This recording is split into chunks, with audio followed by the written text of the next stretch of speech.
السلام علیکم ویورز، آج ہم بات کریں گے سلطنت موریہ کے بارے میں۔ تاریخ ہند کے سب سے بڑی اور پہلی سلطنت موریہ تھی، جس کا بانی چندرگپت موریہ تھا۔ عام روایات کے مطابق یہ نند خاندان کا ناجائز فرد تھا، جو کسی بنا پر راجا کی ناراضگی سے ڈر کر پنجاب کی طرف بھاگ گیا۔ پنجاب سرحد کے غیر مطمئن قبائل کا رہنما بن گیا۔ اس نے اپنے وزیر چانکیہ کوٹلیہ کی مدد سے یونانی بالادستی کے خلاف بغاوت کر دی اور 1 سال کے اندر یونانی حکومت کے اثر و نفوذ کو مٹا کر ایک نئی شاہی خاندان کی بنیاد رکھی، جو اس کی ماں کے نام سے موریہ تاریخ میں مشہور ہوا۔ چندرگپت یونانی اثرات کے زائل کرنے کے بعد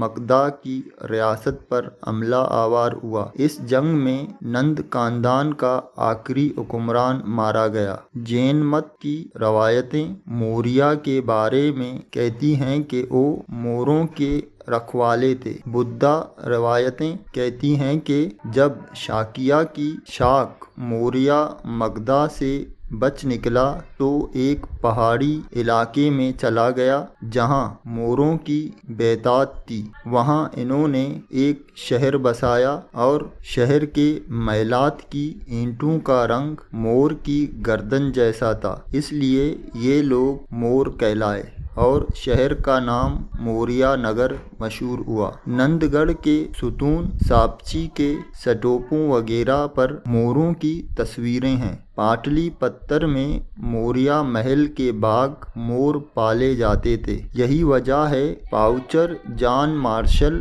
اور گرن ویڈل اس نتیجے پر پہنچے کہ مور موریہ خاندان کی قومی علامت تھا، یہاں تک جب گپتا دور میں مہابھارت پر نظر ثانی کی گئی تو انہیں سنسکرت کا تلفظ میورا کا یعنی مور قبیلہ دے دیا گیا۔ مور راکا یعنی موروں کا رکھوالا۔ چندرگپت کے بارے میں یہ روایت ہے کہ وہ نندا خاندان کا ناجائز لڑکا تھا اور اس کی ماں کے نام سے موریہ خاندان کا نام پڑا۔ بی ایس ڈایا کا کہنا ہے کہ یہ تمام روایات بے بنیاد ہیں اور ان میں کوئی حقیقت نہیں ہے۔ یہ تمام داستانیں فرضی ہیں، ان میں ذرا سچائی نہیں ہے۔ موریہ خاندان کا مور سے کوئی تعلق نہیں ہے اور نہ ہی مور ان کی خاندانی یا پسندیدہ علامت ہے۔ چندرگپت موریہ سے تاریخ ہند کا ایک نیا دور شروع ہوا، جو شمالی ہند کے اتحاد اور ہندو تمدن کی نشوونما، نظام حکومت کو توسیع اور برہمنت کے اثر و رسوخ کے لحاظ سے خاص اہمیت کا حامل ہے۔ یہ پہلا حکمران ہے جس نے شمالی ہند کی تمام ریاستوں کو زیر کر کے ایک متحد حکومت کی بنیاد رکھی اور اپنی مملکت کو خلیج بنگال سے لے کر بحیرہ عرب تک وسیع کیا۔ 298 قبل مسیح سے 322 تہا دور میں بڑی بڑی جنگیں لڑیں، جس میں سب سے اہم جنگ سکندر کے سالار سیلوکس سے ہوئی۔ سیلوکس نے سکندر کے مفتوح علاقوں کو فتح کرنے کی کوشش کی۔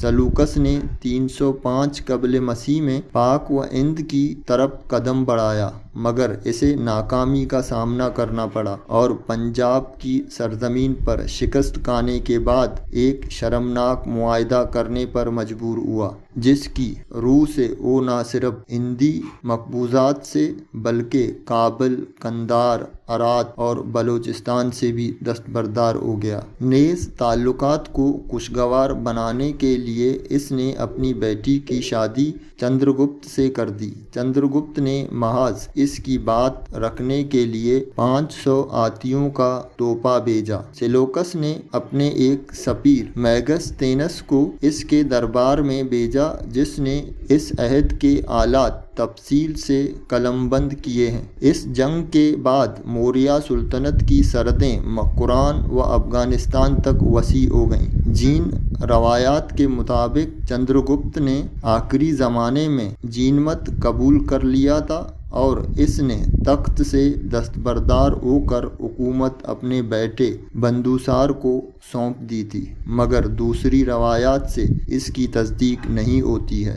بندوسار 298 قبل مسیح میں تخت نشین ہوا۔ اس نے تقریباً 25 سال حکومت کی۔ بندوسار کے عہد کے حالات معلوم نہیں، مگر اس کا لقب امیر گاتا دشمن کش تھا، جس سے ظاہر ہوتا ہے کہ وہ ایک جنگجو حکمران تھا۔ کچھ مورخین کا خیال ہے کہ اس نے دکن فتح کر لیا تھا، کیونکہ یہ بات قطعی طور پر درست ہے کہ اشوک نے صرف کلنگا کو ہی فتح کیا تھا۔ سیلوکس نیکتر سے اس کے دوستانہ تعلقات تھے۔ سیلوکس نے اپنے سفیر دیماکوس کو اس کے دربار میں بھیجا تھا۔ تاریخ کا طالب علم یہ نتیجہ نکالتا ہے کہ اگرچہ بندوسار اپنے دور کا ایک عظیم حکمران تھا، مگر وہ اپنے عظیم باپ چندرگپت اور شان و شوکت والے بیٹے اشوک کے درمیان دبا ہوا دکھائی دیتا ہے۔ یہ حقیقت ہے جو حکومت قیام امن کے لیے قائم ہوتی ہے، خود بغیر جنگ اور عسکری طاقت کے بغیر قائم رہ نہیں سکتی۔ اشوک نے اپنی تمام زندگی میں عدم تشدد کی پرزور تبلیغ کی اور ان کے اصولوں سیاسی اور اجتماعی زندگی میں اپنانے اور قابل عمل بنانے کی کوشش کی۔ نتیجہ یہ ہوا کہ تھوڑے ہی دنوں کے اندر سلطنت کی عربی طاقت ختم ہو گئی اور فوج کا جنگی جذبہ سرد ہو گیا۔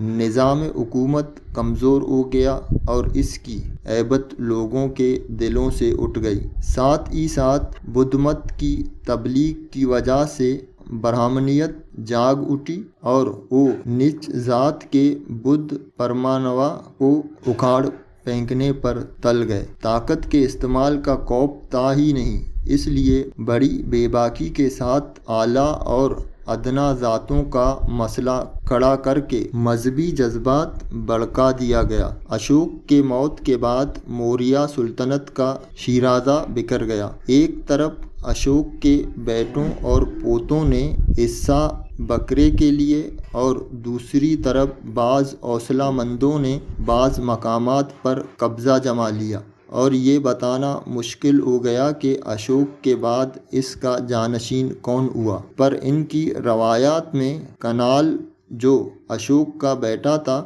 پہلا جانشین بتاتا ہے، مگر کشمیر کے واقع نگار ایک شخص جلوک اس کا بیٹا اور جانشین کہتے ہیں۔ تیسرے بدھ مت کی روایتیں ہیں جو بتاتی ہیں کہ بڑھاپے میں اشوک کا انہماک مذہب کی طرف اس حد تک بڑھ گیا کہ وہ حکومت کے کاموں سے غفلت برتنے لگا۔ نتیجہ سلطنت کے پورے پرزے ڈھیلے پڑ گئے اور آمدنی بے جا طور پر صرف ہونے لگی۔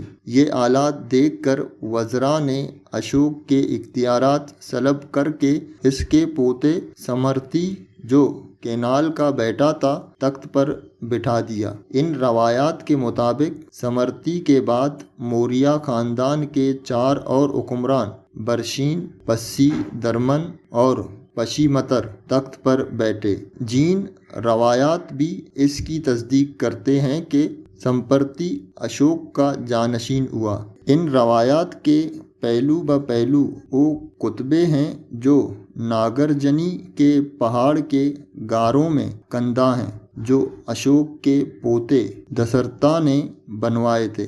یہ غار اشوک کے کھدوائے ہوئے برابر پہاڑ کے غاروں کے قریب واقع ہیں۔ ان کتبوں سے ظاہر ہوتا ہے کہ اشوک کی موت کے بعد دسرت تخت پر بیٹھا یا کم از کم مشرقی صوبوں میں اس کا جانشین ہوا۔ دسرت اشوک کے ایک بیٹے تیور کا بیٹا تھا، جو شاید باپ کی زندگی میں مر گیا تھا، کیونکہ اشوک کے بعد اس کا ذکر نہیں ملتا ہے۔ وشنو پران کی روایات کے مطابق موریہ خاندان کے 4 حکمران شالیشوک،